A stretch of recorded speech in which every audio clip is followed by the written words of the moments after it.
So now coming to question number 3, exercise 1.4.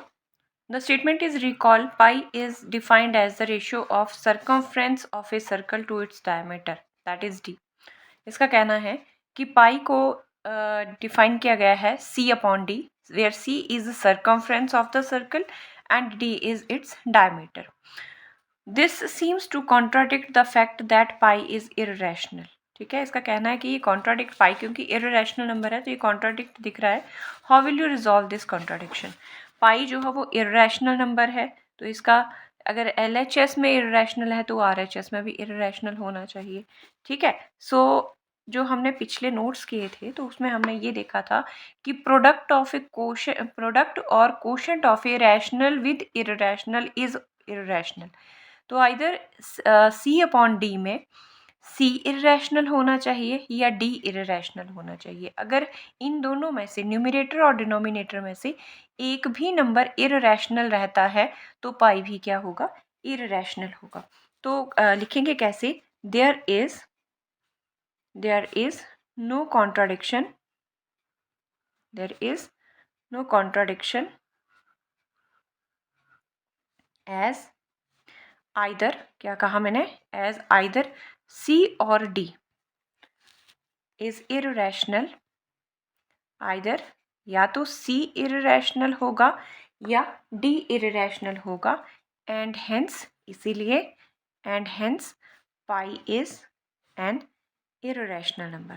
Pi is an irrational number. So हमें कहा था pi is equal to C upon D है, ये irrational है तो C अपॉन डी में either C should be irrational और D should be irrational. So let us learn how to draw a irrational number in decimal on a number line. ठीक है, for example हमारे पास question number 4 है, represent 9.3 under root on the number line. आपने करना क्या है, ध्यान से सीखनी है पहले चीज़ों को. हम एक 9.3 नंबर जो है 9.3, ये हम नंबर 9.3 जो है वो एक लाइन ड्रॉ कर लेंगे. ठीक है, सबसे पहले हम एक लाइन जो है जिसका मेजरमेंट जो है वो 9.3 जो है वो ड्रॉ कर लेंगे. नंबर लाइन, एक लाइन ड्रॉ करेंगे. ठीक है, उस लाइन का नाम हम रखेंगे AB. अब नेक्स्ट स्टेप में हम क्या करेंगे, हमने अपनी कंपस को 1 unit distance, let it be 1 unit distance जो आपको दिखे भी, मैंने क्या किया है 2 इंचेस को लिया है, माना है 1 यूनिट डिस्टेंस. तो मैंने 2 इंचेस जो है 1 यूनिट डिस्टेंस ले लिया. ठीक है, तो मैंने आगे क्या किया, एक मार्क लगाया मैंने इसी लाइन के आगे. ठीक है, B को सेंटर लेके एक मार्क लगाया 1 यूनिट डिस्टेंस के ऊपर. अब मैं क्या करूँगी, इस ये जो मैंने 9.3 ली थी इसे मैं एक्सटेंड कर दूंगी अप टू दैट मार्क. ठीक है, अब मैं इस लाइन को एक्सटेंड कर रही हूँ अप टू दैट मार्क और इसे मैं नाम दे रही हूँ C. मेरे पास आप देख रहे हैं A जो है, A टू B जो डिस्टेंस है वो 9.3 है. मैंने 1 unit distance B to C लिया है. नेक्स्ट स्टेप में हम क्या करेंगे, लाइन बाइसेक्टर ढूंढेंगे लाइन AC का. देखिए क्या करेंगे, AC का लाइन बाइसेक्टर कैसे ढूंढते हैं आपको पता होगा. हम मोर देन हाफ जो है, मोर देन हाफ कंपास ओपन करते हैं और 2 आर्क्स ड्रॉ करते हैं हम पेपर के ऊपर. ठीक है, लाइन बाइसेक्टर ढूंढने के लिए मोर देन हाफ आपने कंपास ओपन करनी है और फिर आपने 2 आर्क आपने ड्रॉ करनी है. ठीक है, और फिर क्या करना है, उन आर्क्स को आप ज्वाइन कर लेंगे लाइन बाइसेक्टर के ऊपर. मैंने AC का लाइन बाइसेक्टर ढूंढना था तो मैंने C के ऊपर कंपास रखी और मोर देन हाफ कंपास को मैंने ओपन किया, more than half compass open की, 2 आर्क्स ड्रॉ की to find the line bisector of line AC. मैं इस लाइन बाइसेक्टर को मैं अब ज्वाइन कर लूँगी, इस लाइन बाइसेक्टर को मैं ज्वाइन कर लूँगी और ये लाइन बाइसेक्टर लाइन को at the point O cut कर रहा है. ठीक है, लाइन बाइसेक्टर लाइन AC का लाइन बाइसेक्टर है, ये ध्यान रख लेना. AO is equal to OC है. ठीक है, अब क्या करेंगे हम, this is AO is equal to OC. अब क्या करेंगे, हम O के ऊपर हम कंपास रखेंगे, O के ऊपर हम कंपास रखेंगे. ठीक है, और C तक हम C को रेडियस लेके, taking C as radius, O as centre, O as centre and C as radius मैं एक सेमी सर्कल ड्रॉ करूँगी। आपको पता है O जो है मिड पॉइंट है, तो OA और OC जो है वो इक्वल डिस्टेंस पे होंगे, क्योंकि C is the because O is the centre of O is the mid point of AC। तो मैंने O के ऊपर कंपास रखी और OA या OC को रेडियस लेके मैंने एक सेमी सर्कल ड्रॉ कर लिया। ठीक है, अब नेक्स्ट स्टेप में हम क्या करेंगे, हम यहाँ पे जो मेरे पास पॉइंट B है वहाँ पे मैं with the help of protractor मैं एक 90 डिग्री का एंगल ड्रॉ करूँगी। With the help of a protractor at point B के ऊपर मैं एक 90 डिग्री का एंगल ड्रॉ करूँगी। ठीक है, आप चाहें तो इसे स्केल से भी कर सकते हैं और आप चाहें तो इसे विद द हेल्प ऑफ प्रोडक्टर भी ड्रॉ कर सकते हैं। तो आप यहाँ देख रहे हैं मेरे पास जो है वो ये 90 डिग्री का एंगल इस आर्क को कट कर रहा है। ठीक है, जहाँ पे सर्कल के सेमी सर्कल के सर्कमफ्रेंस को कट कर रहा है उसका नाम मैं D दे रही हूँ। ठीक है, this is the 90 degree angle. Next, अब है क्या, मुझे नंबर लाइन के ऊपर पॉइंट निकालना था। थोड़ा सा ऐसा करते हैं, इसे एक्सटेंड कर लेते हैं। ये जो मेरे पास लाइन है 9.3 वाली C तक जो मैंने एक्सटेंड किया था, इसे मैं एक्सटेंड कर रही हूँ। नाउ क्या करेंगे, अब हम B के ऊपर कंपास रखेंगे और D तक हम ओपन करेंगे। ठीक है, ये जो बेसिकली लाइन आई BD ये 9.3 अंडर रूट है। ये जो लाइन BD आई ये 9.3 अंडर रूट है, अंडर रूट 9.3 है। लेकिन मुझे यहाँ नहीं, मुझे इस नंबर लाइन के ऊपर 9.3 का चाहिए पॉइंट। तो वो मैं क्या करूँगी, अब B के ऊपर कंपास रखूँगी, D तक मैं ओपन करूँगी और B एज ए सेंटर और BD एज ए रेडियस मैं एक आर्क ड्रॉ कर रही हूँ। और वो आर्क जिस नंबर लाइन पॉइंट ABCDE नाम रख लेते हैं, ये जो पॉइंट है this point is 9.3 under root. This point is 9.3 under root. So this is the procedure how we draw 9.3 on the number line. क्या किया पहले हमने, फिर से मैं आपको एक बार रिकैप करवा रही हूँ, आप ध्यान से सुनना बातों को। सबसे पहले क्या किया हमने, नंबर 1 हमने AB जो है वो 9.3 सेंटीमीटर एक लाइन ड्रॉ की। ठीक है, उसके बाद मैंने नंबर 2 में जो फ्रॉम पॉइंट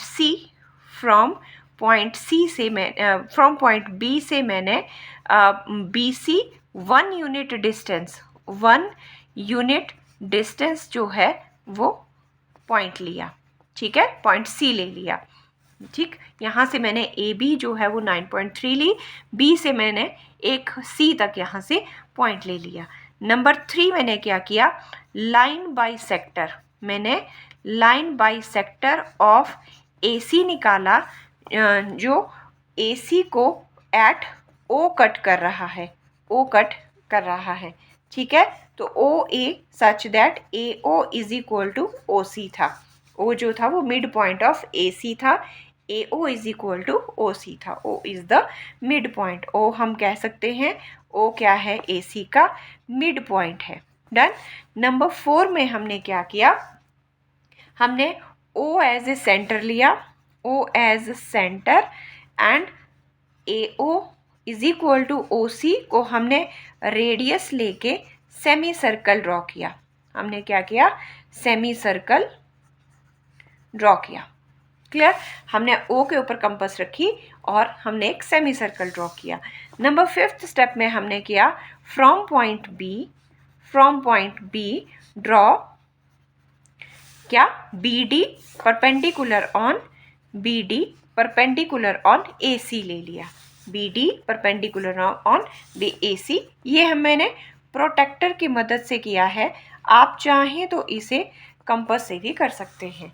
नंबर 6 पॉइंट पे मैंने क्या किया कि B को मैंने एज ए सेंटर लिया, B एज सेंटर। ठीक है, एंड BD एज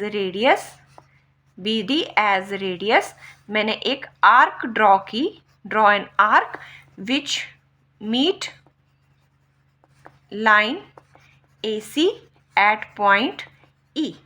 मैंने B को सेंटर लेके डी से एक आर्क ड्रॉ की जो लाइन AC को E पे कट कर रहा है. So this implies E is equal to √9.3. So this is the procedure. मैं फिर से इसे रिपीट कर रही हूँ. मैंने एक लाइन ड्रॉ की है सबसे पहले, AB 9.3, B से मैंने वन यूनिट डिस्टेंस C तक एक्सटेंड किया. AC का मैंने लाइन बाइसेक्टर ढूंढा जो O पे लाइन AC को कट कर रहा है, such that AO is equal to OC. O के ऊपर कंपास रख के C तक ओपन करके मैंने एक सेमी सर्कल ड्रॉ किया. जो B पॉइंट था 9.3 वाला, वहां से मैंने एक 90 डिग्री परपेंडिकुलर ड्रॉ किया. B को सेंटर लेके मैंने एक आर्क ड्रॉ की. ये आर्क जिस पॉइंट पे नंबर लाइन को मिलती है, that point is √9.3. So coming to question number 5, rationalize the denominators of the first part is 1 upon √7. So rationalization के लिए हम क्या करते हैं, जो डिनोमिनेटर होता है जब सिंगल टर्म है तो उसी से मल्टीप्लाई अंडर रूट वाली टर्म से और उसी से डिवाइड कर देते हैं. तो आप यहाँ देख रहे हैं 1 1 into under root 7 is under root 7 और इसे मैं लिख सकती हूँ अंडर रूट 7 होल स्क्वायर. ठीक है, तो this will be under root 7 upon square से अंडर रूट कट जाता है, सो ये मेरे पास 7 रह गया. आपने इस चीज़ को कैसे याद रखना है कि जब भी अंडर रूट के अंदर सेम टर्म्स होती हैं तो मेरे पास विदाउट अंडर रूट एक ही नंबर रहता है. इसको 7 7 सा 49 अंडर रूट नहीं लिखना है, अंडर रूट हटा देना है और एक ही जो नंबर है वही लिखना है. रीज़न क्या है वो देखिए, मैंने यहाँ लिखा अंडर रूट 7 होल स्क्वायर लिखा. ठीक है, हमें पता है 7 अंडर रूट की पावर होती है 1/2. अंडर रूट को हम कैसे लिख सकते हैं, 7 रेज टू पावर 1/2 और बाहर इसका स्क्वायर आ गया.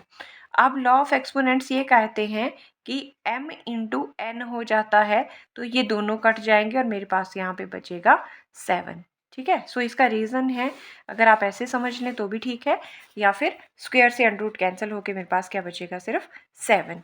सो coming to its second part, the second part is 1 upon under root 7 minus under root 6. इसे भी मुझे रैशनलाइज करना है, इसे भी मुझे रैशनलाइज करना है. तो सो देखिए क्या करते हैं, इस केस में हम क्या करते हैं, जो टर्म डिनोमिनेटर में होती है उसका साइन चेंज करते हैं. माइनस है तो उसका प्लस बन जाएगा और साइन चेंज करके उस नंबर से मल्टीप्लाई और डिवाइड करते हैं. सो देखिए कैसे करेंगे. This is under root 7 minus under root 6 है, हम इसे लिखेंगे under root 7 plus under root 6. हमने इस टर्म को ऐसे ही रहने दिया, सिर्फ उसका साइन चेंज किया और इस जिस टर्म से मल्टीप्लाई किया है उसी टर्म से हम डिवाइड करेंगे. ठीक है, सो ये मेरे पास बनने वाला है. अब ये सिचुएशन क्या बनी, ये मेरे पास बना 1 into this thing, 1 into something is same, that is 7 plus under root 6 ही रह जाएगा. और यहाँ अगर मैं डिनोमिनेटर में देखूँ तो मेरे पास ये आइडेंटिटी बन रही है, कौन सी, that is a minus B into A plus B. देखिएगा a minus B into A plus B, और ये मेरे पास बनता है a square minus B square. ठीक है, सो इसे हम कैसे लिखेंगे, this is under root 7 whole square minus under root 6 whole square, a square minus b square. So this is under root 7 plus under root 6 divided bye, मैंने कहा square से under root cancel, तो square से under root cancel 7 रह जाएगा, minus इसी तरह से यहाँ पे 6 रह जाएगा. So this is under root 7 plus under root 6 is its answer. ठीक है, so coming to its third part, the third part is 1 upon under root 5 plus under root 2. अब इसे हम रैशनलाइज करेंगे. क्या करने वाले हैं हम सबसे पहले डिनोमिनेटर की टर्म का साइन चेंज करेंगे और फिर एक बार उससे हम मल्टीप्लाई करेंगे और फिर उसी टर्म से हम डिवाइड करेंगे. यहाँ प्लस था, मैंने माइनस लगा दिया, एक बार मल्टीप्लाई कर लिया और एक बार उससे डिवाइड कर दिया. सेम क्वेश्चन जैसे हमने पार्ट 2 किया, तो 1 into something is same term, that is under root -2, ये सेम ही रहा. यहाँ से फिर से मेरे पास ये फॉर्मूला सेम रहेगा, that is a minus B and a plus B. So इसे मैं लिख रही हूँ under root 5 whole square minus under root 2 whole square, a square minus b square. So this will be equals to under root 5 minus under root 2. This is 5, square से under root cancel, minus 2. So this can be written as under root 5 minus under root 2 upon 3. आप चाहें तो इसे ऐसे रहने दें या फिर डिनोमिनेटर डिस्ट्रीब्यूट करें। देखिए डिनोमिनेटर कैसे डिस्ट्रीब्यूट करते हैं, हम न्यूमिनेटर के एक नंबर के साथ साइन लगा देंगे, जो मेन साइन डिनोमिनेटर लगा देंगे, साइन बीच में आ जाएगा और √/3 दोनों के साथ हम √3 ये लगा दें, सॉरी 3 डिनोमिनेटर जो दोनों के साथ डिस्ट्रीब्यूट कर देंगे। So this is the answer. ठीक है, coming to its fourth part, the fourth part is 1/7 - 2। हमें रैशनलाइज करना है। This can be written as 1/√-2। Again मुझे रैशनलाइज करना है इस नंबर को। मैं क्या करूँगी, सबसे पहले काम होगा मुझे साइन चेंज करना। मैंने साइन चेंज किया और उस चेंज्ड साइन वाले नंबर से मल्टीप्लाई और डिवाइड। सेम जब भी हमने ये दो पार्ट जो किए ऐसे ही क्वेश्चन चलेगा। दिस इज √7 + 2 हो जाएगा। Again a - b a + b क्या था, a² - b²। ठीक है, so this will be equal to √7 + 2 divided by square से √ कैंसिल 7 एंड यहाँ √ नहीं है तो ये बन जाएगा 2 × 4। ठीक है, इसे 2 नहीं लिख देना, यहाँ √2 नहीं है। So this can be written as √7 + 2, 7 - 4 is 3। Next step में मैंने कहा या तो आप यहाँ रहने दीजिए या आप डिनोमिनेटर को डिस्ट्रीब्यूट कर लीजिए। सो दिस इज द आंसर।